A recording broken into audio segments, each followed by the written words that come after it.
Hi and welcome to Rod and Reel UK. In today's episode we're back up in West Somerset and we're after smooth hounds. On the plus side, there's a good chance hopefully catching a ray today, and later on in the session we're going to go for one. Am I going to get lucky? I don't know. I sure hope my cameras work this time, but hey, it's fishing and I'm just glad to be out. Anyway, enough of me blabbing, let's get on with the show. So the plan for today will be fishing from low water up towards high tide. At the moment you can just see me trying to find a good spot to put that tripod down, as we've already set up base camp right up on that high water mark. When choosing a spot for the tripod, it's really important to consider the tide. Here on the channel we've got the second highest range in the whole world, so if you put that tripod too close to the water's edge, yeah, when that tide turns you're going to get chased by it. Now I didn't know at the time, but my mate actually broke his other tripod, so we got the spare, so it's a good egg. I offered to take it back to the car, and I'm really glad I did do that. Just popped back to the car because we needed to get a new rod rest, and I'm really glad I did, because it has absolutely started chucking it down. Unfortunately I've left my mate on the beach, so he is getting absolutely drenched, but the car's dry, so I'm going to wait it out just for a little bit. Probably going to get a load of abuse when I see him, because I did say to him the weather was going to be fine. It has changed this morning, but I didn't tell him that. Yeah, I've just gone back to the beach. It's actually quite nice and dry now. Well, I'm not saying that, I was just going to say about soaking wet.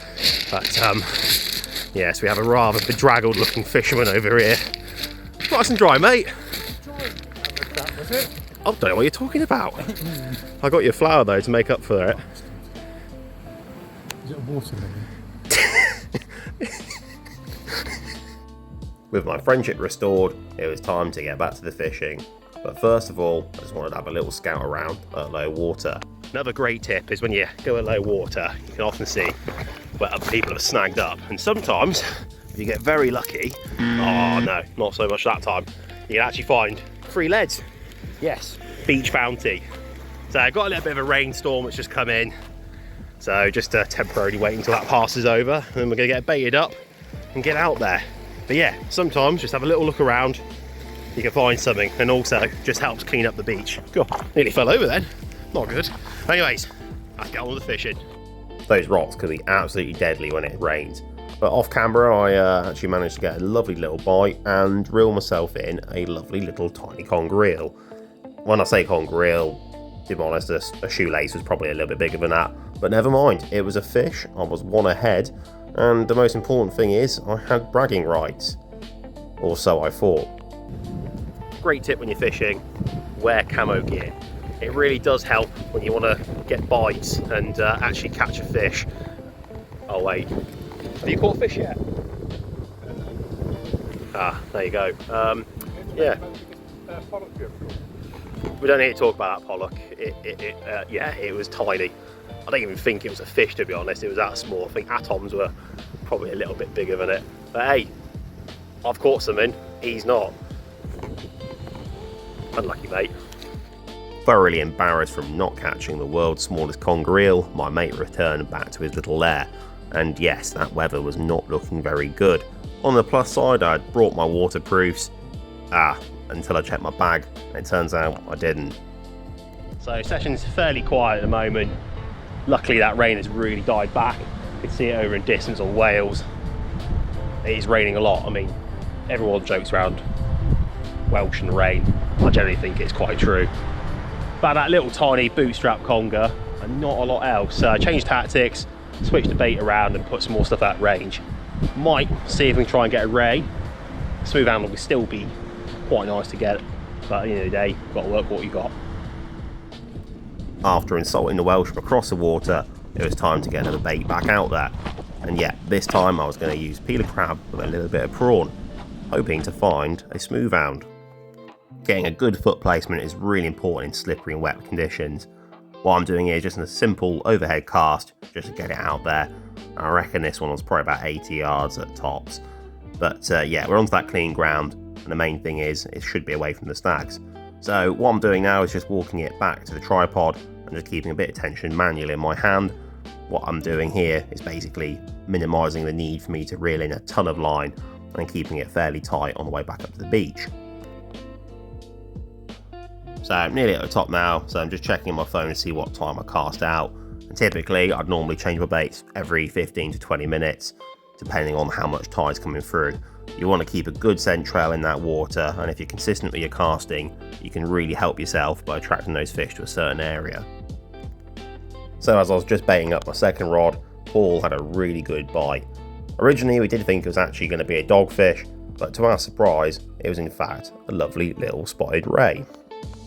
Spotted rays are one of the smaller skate species we have in the UK and are absolutely stunning. They can be confused with the blonde ray, however, as you can see on the wings, you have two distinct eye spots which make the spotted ray unique. Absolute great result for Paul, as it was his first ever ray from the shore. So Paul had that absolutely lovely little spotted ray, and am I jealous? Yes I am. I'm absolutely with rain, I'm wet, my seat is literally, check this out, I have literally formed a swimming pool in my seat. And yeah, he caught it at the worst possible time when it was absolutely hammering it down. Never mind, I will try and catch something. And oh god, what are you doing here? And what it proves is luminous yellow is an attractor. Honestly, I don't know what I'm doing. So we'll get back to action and see what we can catch.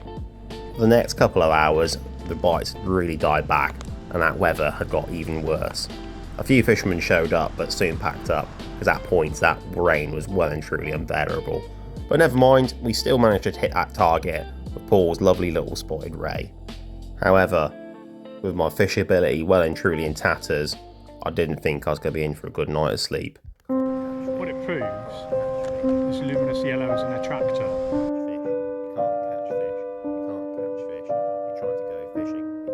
Honestly, I don't know what I'm doing.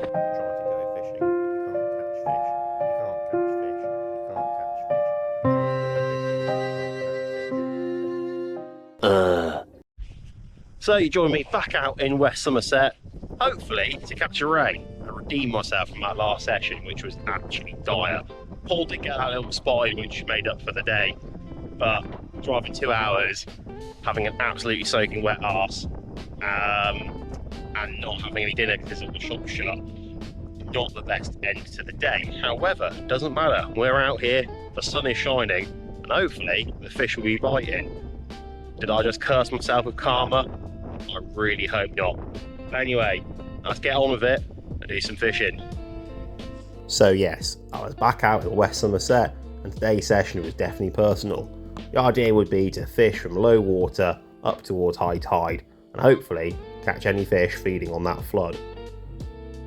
Conditions were looking a lot better today. The wind was still blowing a little bit, but the main thing is I wasn't going to get wet. And crikey, does that make a big difference when you're sitting out on the beach. So for today's bait I've got a mixture of stuff really, but for the first few casts I was using launce and a cocktail of squid.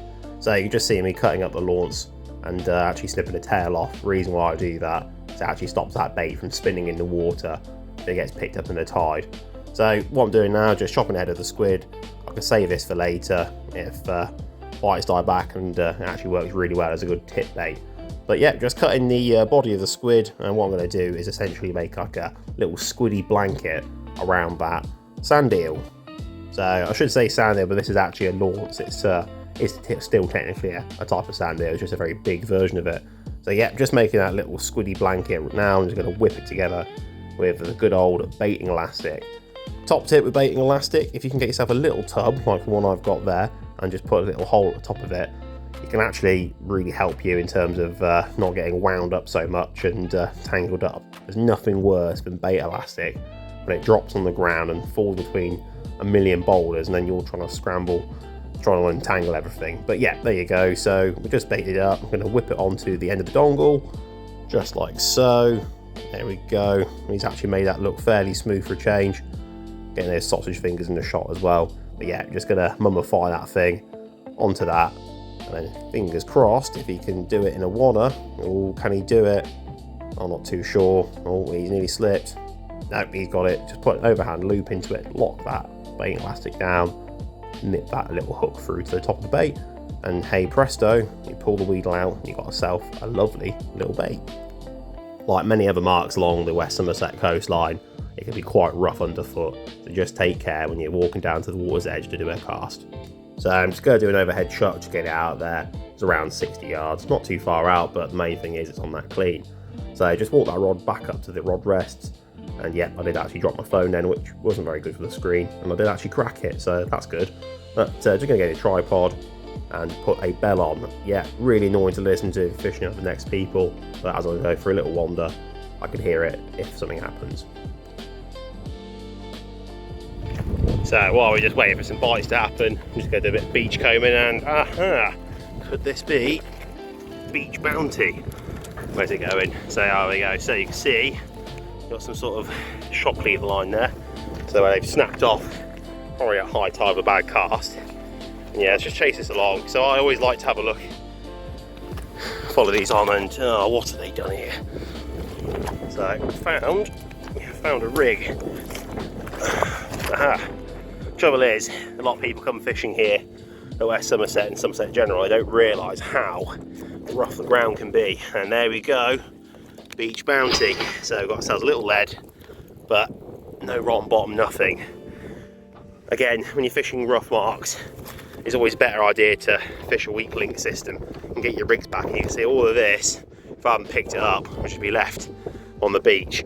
Birds can mistake these feathers for food, and yeah, you can guess rest. So if you can, guys, if you're fishing on rough ground, please use a rotten bottom. Ooh, noisy. We're approximately about an hour away from low water, and you can see we've got some more line here. So I'm going to try and do this without getting soaked, but trace it back. Oh, have we got more Beach Bounty under this rock? Put the tangled mess I found earlier down there. It gets off my hand. Here we go. Have we got ourselves a rig under this rock? Oh no. The mystery continues. Is it under this one? Oh, I see beads. Have we got ourselves a rig? Oh, we might do. I have no idea what's going on here. But either way, let's get it out of the ground.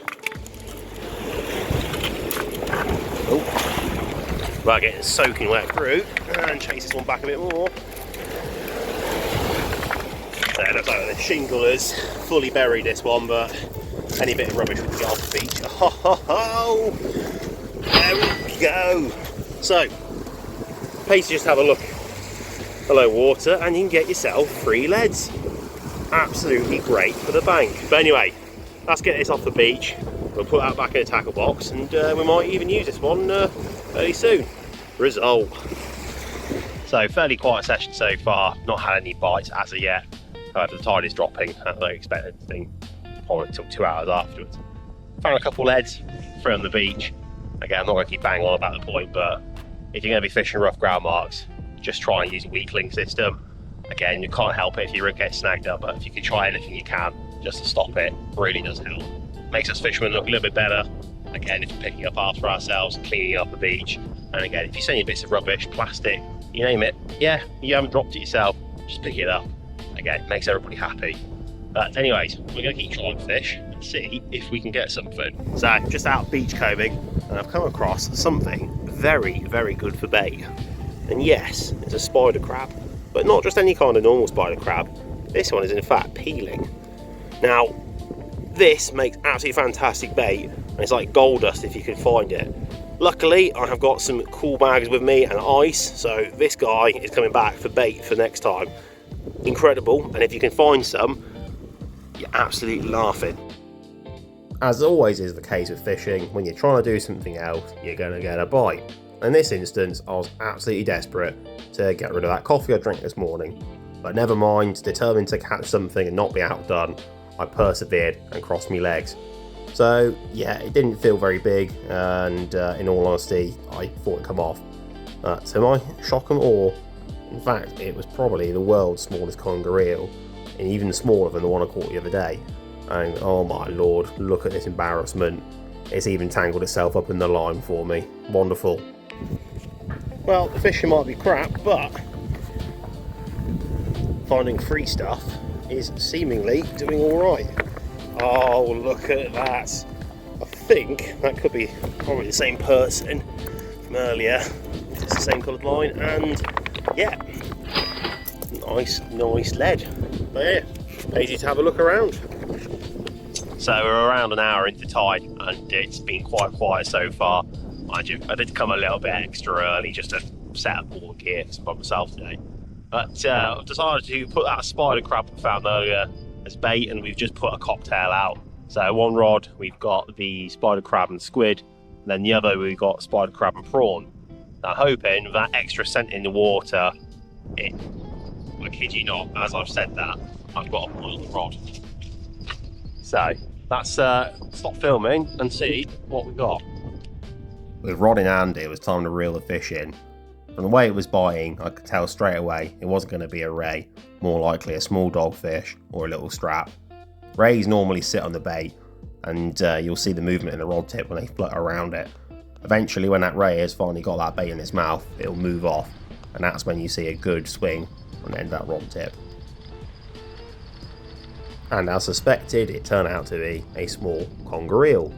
Now, this mark does produce some really good conger eels, but they don't typically show up until late autumn and winter. I've had them up into double figures here before, and one of the best spots to catch them is further up around the point.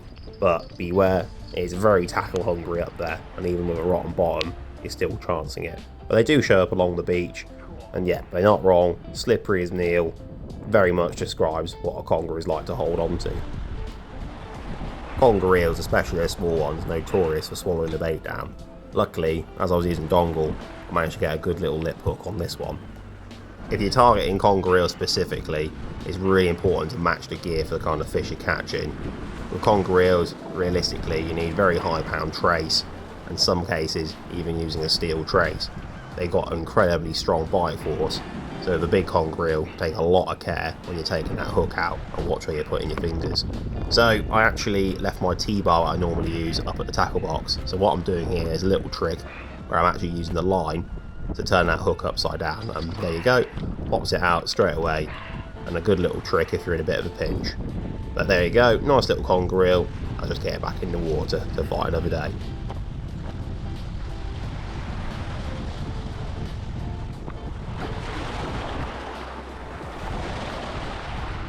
Just had that conger eel just saved the day. And yeah, sometimes just looking around, just for a little bit of bait and finding out what the fish are eating locally really can make the difference between catching nothing and catching something. We're going to give it another couple hours to see if we can pull out a ray. Weather's really picked up and it's quite pleasant to be honest in the wind, but never mind, I'm just glad to be out and at least I'm not quite to fight them, but just a real big gust. But anyways, let's get on with it and see if we can pull something else out. Unfortunately, it's that time of day where that one last cast has got to be that last cast, so just packed up. Didn't have a lot else really after that conger eel. It's been quite quiet to be honest, but it's the way we're fishing. Sometimes you have an absolute stormer of a day, you catch loads of stuff, and then next time you go around you might blank. But we've avoided that, we still had that conger eel, and Paul had that really nice spotted ray in our first session. Does it put me off? No. Do you know why? Because in August we've got something quite special planned, and we're going all the way up to Scotland. Yeah, Scotland from Cornwall. It's going to be a long journey, but hopefully well worth it. If you like what you've seen, please don't forget to like and subscribe, and I'll see you on the next adventure. If you like what you have seen, follow us on our Instagram for more adventures.